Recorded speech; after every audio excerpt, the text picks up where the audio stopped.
This is Jerin Young, Senior Associate Financial Planner at Severson Strege, and this is today's Finance Moment. The practice of evaluating one's ability to repay a debt has been ingrained in financial systems throughout history. According to an article by Capital One, attempts to standardize creditworthiness began in the 1840s.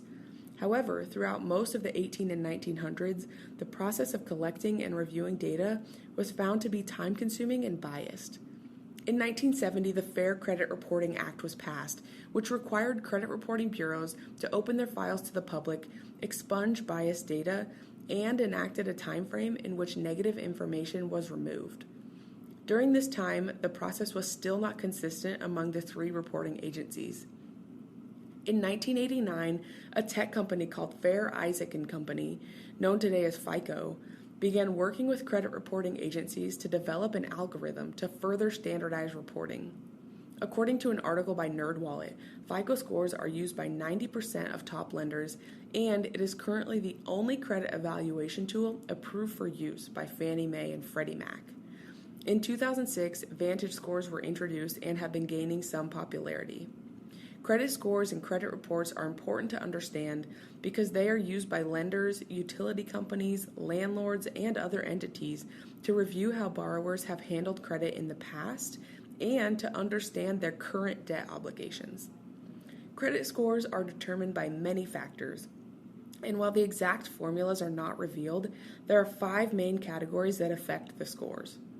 They are payment history, credit utilization, length of credit history, mix of credit types, and recent applications. A borrower's payment history accounts for 35 to 40% of the score. To keep this score in good standing, borrowers must pay all bills on time. Paying bills late by more than 30 days will negatively affect the score. Credit utilization is the amount of credit used as a percentage of total credit available and accounts for 20 to 30% of the score. It is recommended to keep credit utilization below 30% of available credit.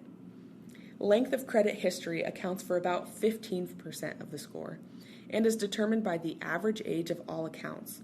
The higher the average age, the better.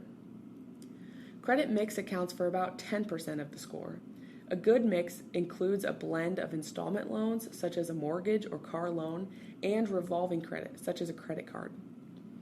Lastly, recent applications and new credit lines account for about 10% of the score. This metric tracks hard inquiries, which can stay on a credit report for up to 2 years. A hard inquiry will occur anytime a borrower applies for a new credit card, loan, or rental, essentially when a lending decision is being made. Hard inquiries typically must be authorized by the borrower.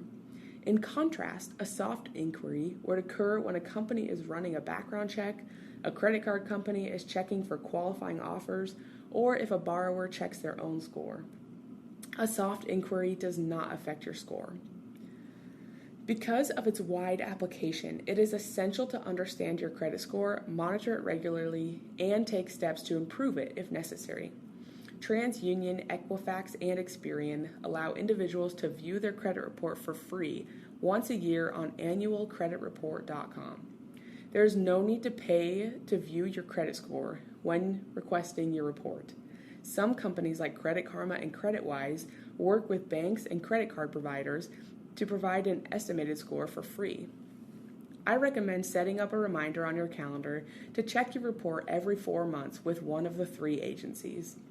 When reviewing your personal credit report, look for credit balances that aren't yours, credit applications you don't recognize, and addresses where you've never lived. By staying proactive in managing one's credit, individuals can better position themselves financially and protect themselves against potential threats to their credit worthiness. Take charge of your financial future by staying informed and empowered through regular monitoring and responsible credit management practices. Visit our website at www.onlyworkforyou.com to find a wealth of information on more financial literacy topics and so much more.